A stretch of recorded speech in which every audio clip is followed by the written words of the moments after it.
Welcome to Round Hill Radio, the podcast from Round Hill Community Church. Through our conversations, we discover the holy in the ordinary, find moments of grace and peace, and redefine what we're talking about when we talk about faith. Good morning, Ed. Hi, Leslie. Hi, everybody, and welcome to a special edition of Round Hill Radio. This is not your normal message, you're probably noticing, because I'm here too, which is fun. But we are in our Round Hill Radio studios right now, where we record every week for Round Hill Radio, which you can get wherever you get your favorite podcasts, and on YouTube, our Round Hill Community Church YouTube channel.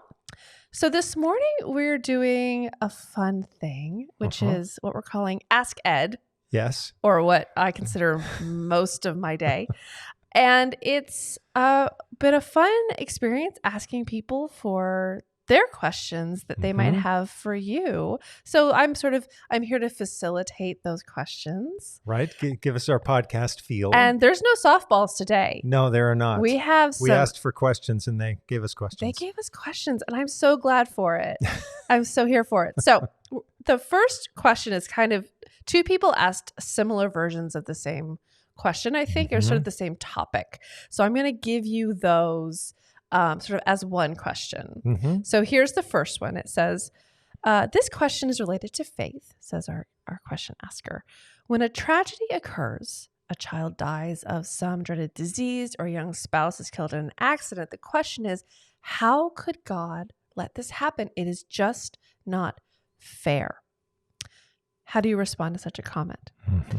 So then another person also asked, that saying, when bad things happen to good people, seems like the model for what happened to Jesus. If someone has seen a tremendous amount of suffering due to working in a hospital, how would you tackle the question, how can there be a God?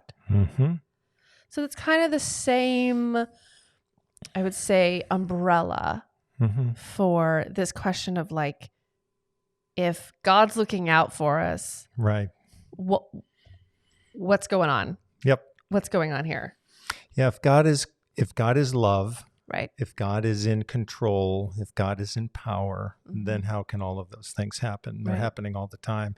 And you're absolutely right. These are two questions that were really challenging. So when I read through the list of questions that have been asked, I saw these first and thought, wow, we are asking, this is in some ways the toughest question of all. These are huge. It's a huge question. And it's appropriate to raise these questions, especially at the beginning of the season of Advent, because Advent is not only the first season in a new Christian year, but it's actually, it's an interesting time because although it's associated with hope, the first reading in the first Sunday for the season of Advent is almost always about a dark time coming for the people of earth and for humankind.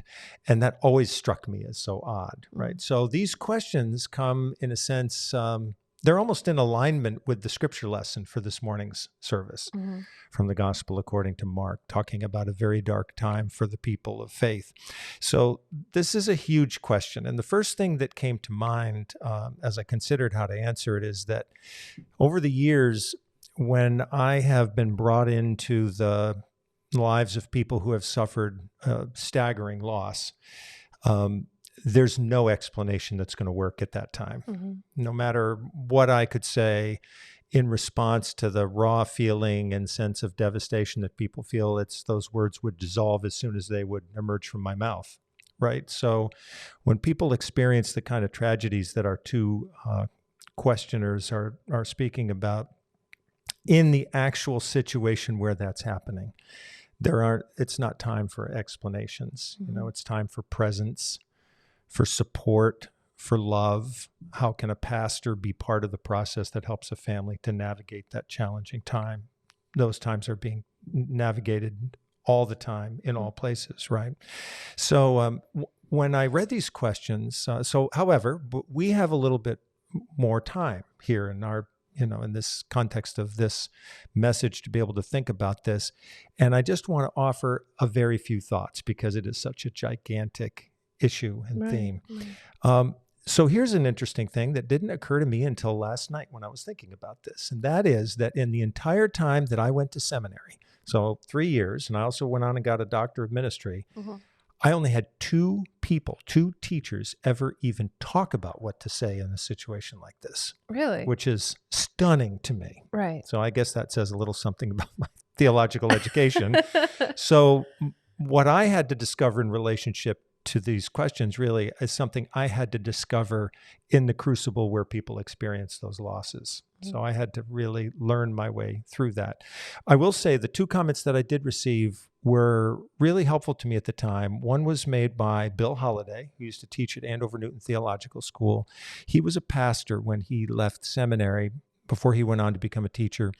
And there was a young person that died in his parish. He went to visit the family, and the person's younger brother was there and immediately came out to Bill and said, how could God let this happen? You know, how could God take my brother? That was the language that was used. And that's language that I've heard frequently over the years. How could God take this person? Mm-hmm. And Bill said, God didn't take your brother, but God received him.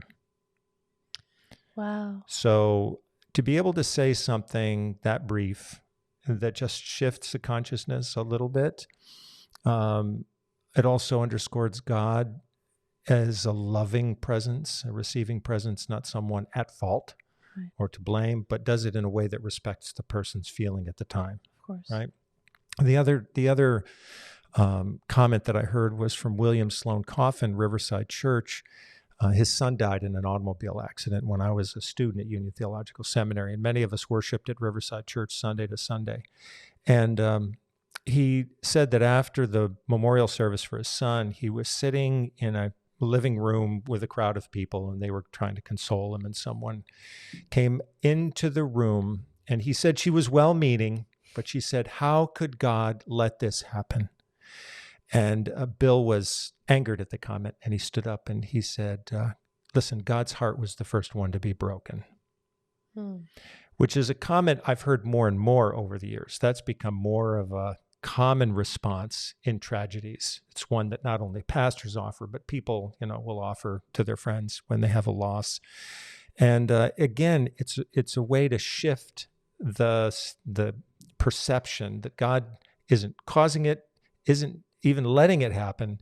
It's part of a world in which free creative forces have been allowed to be at play. Right. And in a world like that, tragedies happen. Beautiful things happen. Wonderful things happen. But there's also room for natural disaster and horrifying things that happen between people because that freedom has been allowed. It's woven into the creation. These are not things that you can say in depth, right? In the moment. Right. That's where that one single line to say that God's heart is broken here too. And I sincerely believe that. I mean, I think the stories of the Bible show that over and over again. God's so often brokenhearted, at a sense of loss, because it's a God who has set this creative movement in play, but then also has relinquished some control over it. That idea of control is I feel like the sort of center of that question, because I feel like the hope is that maybe God is in control of all these things. Yes. And the idea that God is not is some free will, but also can, you want to feel like there is a benevolent force in control all the time. Right. And you walk out your door and learn that quickly that is not true. That's right. When I lived in New York City, there was in the apartment buildings, not just there, but everywhere, didn't used to be unusual for a superintendent to be in the building and or a supervisor of some sort. And I used to think that for a lot of people, that's kind of how that's their perception of God. God's like the superintendent who lives up on the 23rd floor. And actually life goes on pretty well for the most time. We let the super do whatever that person needs to do. But when the shower breaks or the stove needs fixing or whatever, then we want that person to be attentive. Right.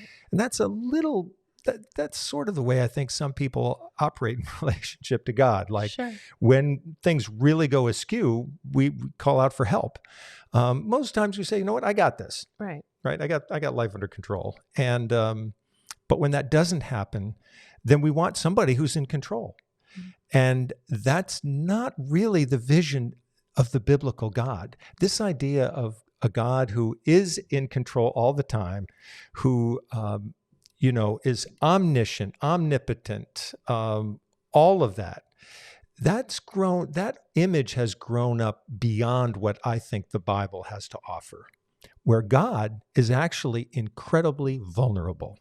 That's the thing we don't like when we really begin to understand that, because that means, wow, we are all collaborators, but we are also vulnerable to the forces around us. There aren't perfect safeguards. And so I think another thing I once heard Bill Coffin say, and he might have even said this in the same sermon when he was talking about his son, which, by the way, was one of the most poignant sermons I ever heard in my life. But he said, the biblical world is one of minimum protection, maximum support. So protections are thin, but support is always there. And I think that that's why the church plays such an incredible role in the lives of people, all communities of faith, that when there are tragedies and transitions, we actually embody the presence of God in those places. My guess is that if you asked most people at the time of a tragedy, they probably would feel like, I'd be willing to trade off some of that free will if I could have my loved one back. Right? And we would say that instantly. But that's not the way the world has been created and structured. And it's much more complicated than that and uncertain than that. And I think when I think about the sense of what we're thinking when there has been a loss, I think about Christmas. How does God come into the world? A baby. About as vulnerable as you can get. Right. And in the context of the Roman Empire, an absolute zero, right? Of no consequence to an empire. What happens to Jesus when he is, just beginning, his ministry is unfolding over 3 years? He's crucified. He's vulnerable. He's fragile. And I think that once we understand that this is how God has chosen to be in the world and to choose love rather than power, then we begin to understand that God is with us and for us every single step of the way, and will continue to love us back into wholeness when we're broken and hurting, and that we will stand by one another in the name of that God. That's what we say when a person's hurting.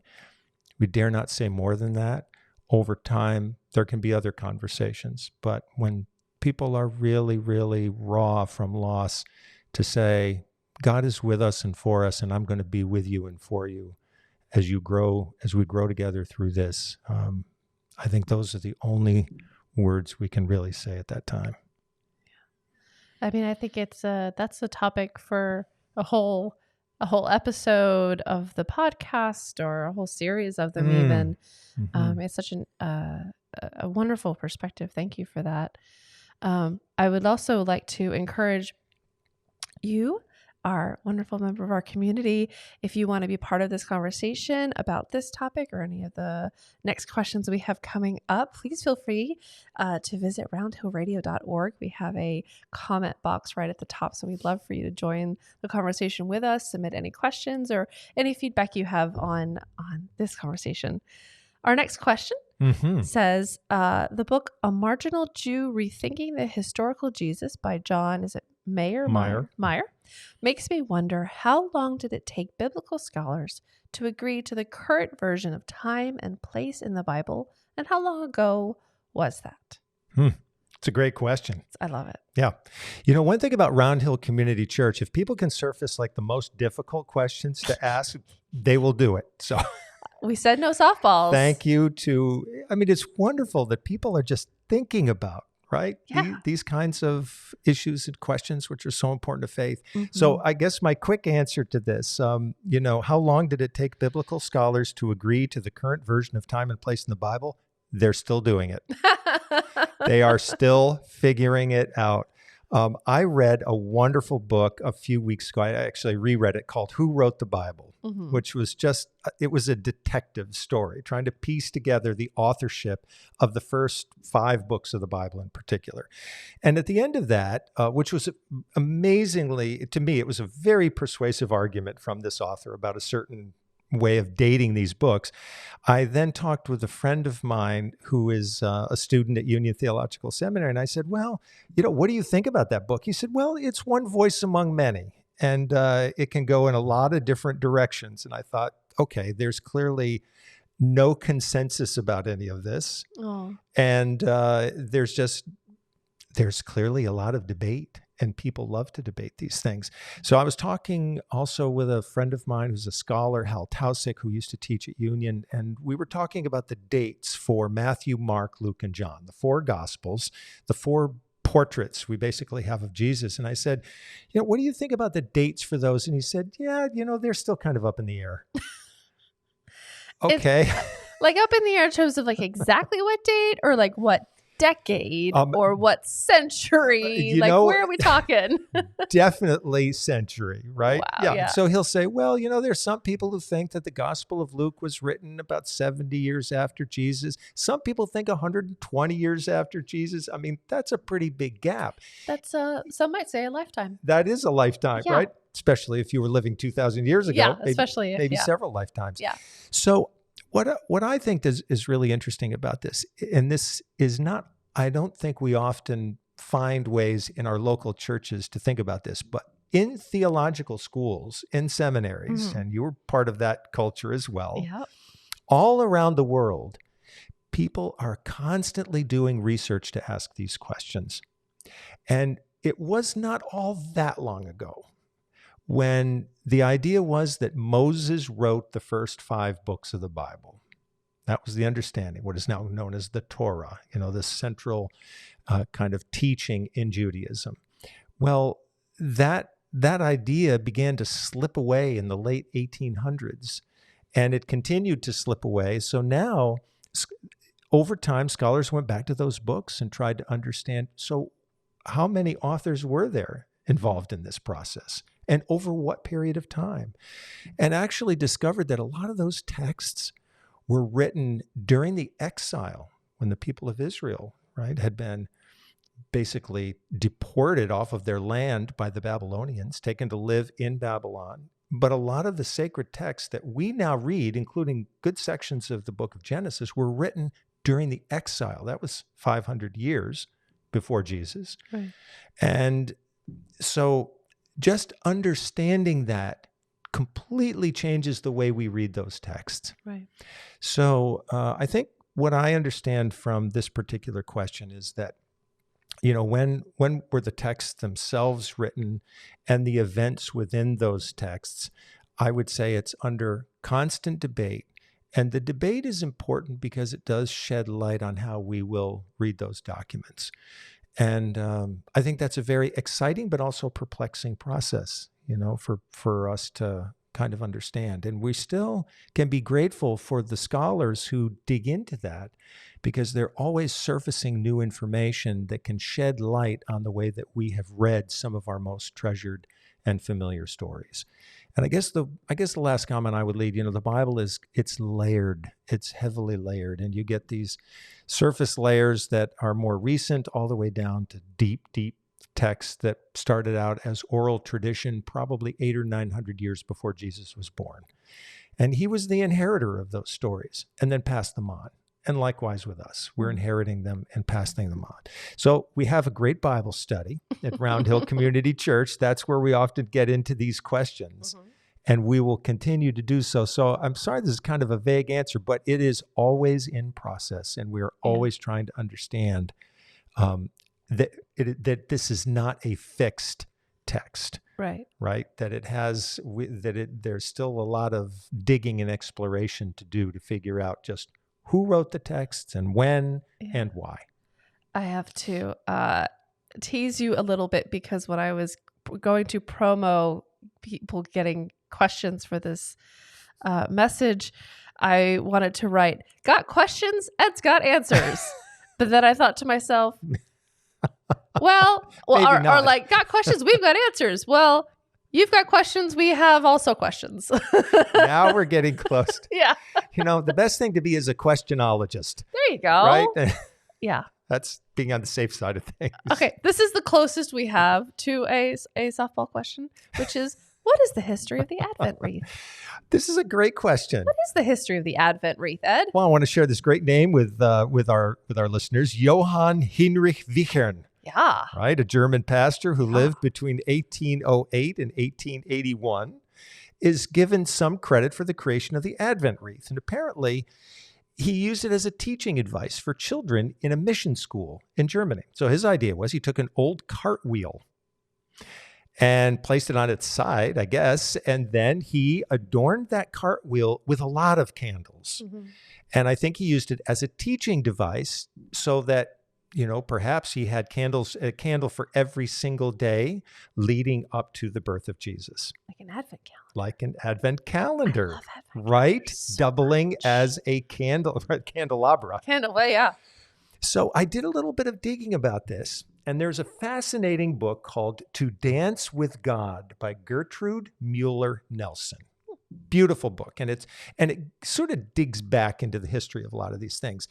Her approach to this is that actually this understanding of taking the cartwheel was indeed the way that the Advent wreath got started. But she thinks that it predates the Pastor Wichern.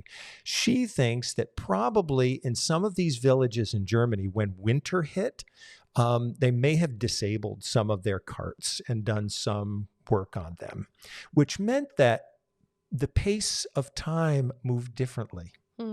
So it's like kind of taking off, the front left wheel of your car and saying, you know what, we're just putting that up on blocks for winter tires. Can't drive that car. It's only got 3 now. So it was designed because they changed literally the implements they were working with. It changed their experience of time. Mm-hmm. And we do think about Advent as a season that focuses on waiting, and the waiting that often accompanies any great change. We say we're waiting to hear about a job. We're waiting to hear some good news. We're waiting to hear about a relative's new life developing overseas or whatever it is.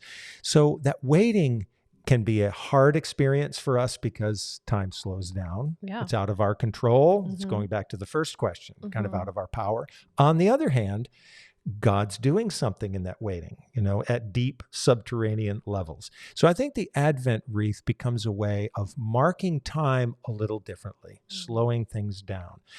Eventually, apparently the Advent wreath went through quite a set of transformations and went from cartwheel to smaller wheel, eventually to evergreens, which is another way of expressing the message that God's love endures forever. It's always fresh. Faith is fresh. And then each candle came to symbolize one week, with a central candle as the Christ candle symbolizing the birth of Christ. The colors have changed over the years. Some traditions use only 4 red candles, and then the center candle is usually white. In our tradition, it's usually 3 blue candles for Advent to symbolize hope. The 4th candle is either pink or rose-colored to symbolize the joy of Mary as she discovers that she's pregnant with Jesus. In the Orthodox tradition, you have 6 candles because it takes a little longer to get to Christmas than it does in the Protestant world, Roman Catholic world. And so there are some more candles there. But so again, it's interesting. It's a fluid tradition. And the colors don't always match up. The number of Sundays don't always match up. But I would say in the end, it's the Christ candle in the center that matters the most. That's where we're headed. That's what we're waiting for as we're waiting for some new birth to take place in our lives right now, where we feel like that freshness is needed. Our next 2 questions are from some of our young friends. Yes. And they do not mince words. No, they don't. First one, does God know the future? Does God know the future? I love this question. And I would also add, just putting myself in the mind of our young people, does God know the future? And do you know if God knows the future? Because you never know. Right? Yeah. So here's my thought about this. I think God is an artist. Say more. I think God is a creative force.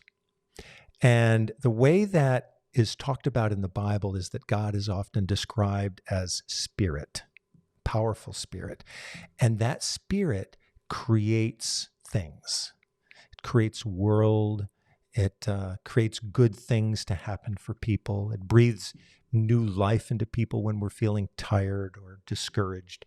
And so as an artist, I would say that God has a vision for the future and discovers with us what that future will look like. So does God absolutely know the future? I would say that it's more like God really feels that God has an idea about what the best possible future will look like, and then is doing everything in God's power to draw us towards living towards that future. Is God a man or a woman? Going from one easy question to the next. So I love this question as well. I love it, yeah. So I actually used that word spirit deliberately. I saw that. Because if God is an artist and God is spirit, well, that word spirit is usually associated with the feminine in Hebrew. And I think if we take a look at all these wonderful stories in the Bible, what it actually describes quite often is that God is sometimes male, sometimes female, sometimes described as a male soldier, sometimes described as a mother, sometimes described as an eagle who looks after her young, sometimes described as a chicken who looks after her young. So it doesn't say that God is either man or woman, but that God has these different parts of God's self that are sometimes male, sometimes female. That's how the Bible describes it. But the spirit is really this beautiful way that God has of acting in the world. And we feel that spirit when we have energy and when we're excited, when we're happy, when we're full of joy. That's, I think, when we're really close to God. So this is a really tough question. I'm going to keep thinking about it. And that's my answer for now. I think that was a great answer. If I could chime in, I also feel like Please. assigning gender to God feels like we are limiting God by our human boxes. And as we are living in a world where gender is becoming less and less of a box, I think we're able to more picture a God that is all expressions of masculine and feminine and is the best of all the things. I love that. That's how I picture it. I love your phrase, all expressions. Yeah. Right? All these things that are possible in human lives, both, in all, from all people, God expresses the best of that. I think I got that from you were explaining to me about the Trinity. The Trinity are different expressions of God. I do listen. I do. We help each other out. I learn right along with everyone else. Last one. Love it. Because we have just celebrated Thanksgiving. Yes. And we did actually just do a podcast episode a few weeks ago about gratitude. This is more about gratitude because our questioner says that their favorite holiday is Thanksgiving because it is all about gratitude. What do you like to do to be in gratitude? Which I love how that phrase is phrased. What do you to be in gratitude? I just love tips for staying in gratitude, they say. Let's have some tips. Okay, here's some tips. Let's get right to it. Gratitude tips to be in gratitude. So I also love that phrase, to be in gratitude. It's like a permanent state of being, right? Not just an occasional action. Yes. So that's a beautiful thought. Really appreciate that from the questioner. Some tips. So these are things I've collected over the years and try to bring out from time to time. Yep. One way of being in gratitude is to take a little meditative walk around your living space. And to tour the living space, and you might find one thing in particular for which you're grateful, maybe because it connects with a memory of a loved one who's no longer with us, or an event in your life, and to be grateful for that. But it's like taking a tour of our own dwellings, which I think sometimes we may take for granted. For sure. Right? I love this idea that someone shared with me of writing a letter of appreciation to an author. If someone's book has really, really just touched your heart or opened up a new insight, actually taking the time and to write the author in care of the publishing house, who knows, and see if it gets there. I've known people who've written those letters and gotten some wonderful replies. Nice. So again, an expression of gratitude. The same thing I've experienced with someone saying to me, after you see a movie, give thanks for something about that film. So it's not like, oh, that was a great movie. That was really cool. And then on we go to the next thing. But what what did you learn or see for the first time or look at from a different angle in a movie that really might be a help, right, going forward, and to give great gratitude for that. What about sending a gift of flowers to a group of activists in your town? Group of people who are really dedicated to a cause, and maybe we don't have the time or the energy to actually join them in their activist work, but we could say, really appreciate what you're doing, and thank you for doing that on behalf of all of us.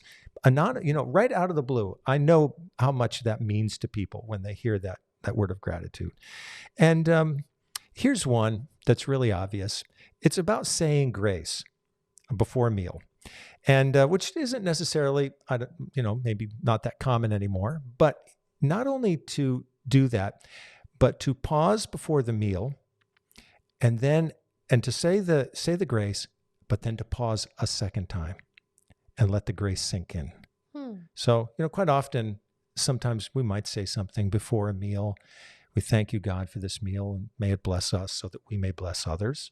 Then we go right into amen and off we go. But what if we said amen and then just paused for a moment? Let that grace sink in. That to me would be an example of being in gratitude for a little bit longer than just saying and moving on. That's so wonderful. And thank you so much, everyone that submitted questions for today. And we encourage you to visit roundhillradio.org to submit some more if this brought up different ideas for you and different comments. We would love to hear them. So thanks for listening. Round Hill Radio is brought to you by the friends and members of Round Hill Community Church. For more information, please visit roundhillradio.org.